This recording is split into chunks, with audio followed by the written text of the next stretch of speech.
info korang tengok satu kereta ni lah. Dia tak nampak ke kat belakang ada kereta ke? Tak tengok set mirror ke macam mana? Aduh, cuma ngap bawa kereta tu. Ada yang kata kereta ni salah, ada yang kata kereta ni salah. Mana satu tak tahulah.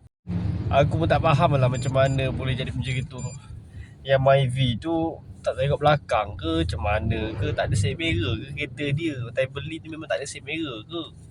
Sebab kita itu jalan apa orang kata jalan betul. Kita Volkswagen Mini Cooper. Jalan tu memang jalan betul dia kan. Kalau kita nak masuk sempang tu, itulah kalau lepas ni kalau boleh bawa kereta tu berhati-hati lah. Tengoklah kiri kanan tu, tengok dulu nak masuk, nak keluar, nak apa semua. Aduh, macam mana lah. Tak tahu lah macam boleh jadi macam itu tu. Entah ada orang kata salahkan kereta ni, salahkan kereta tu. Ada tak bagi signal lah apa, tak tahu macam mana nak buat.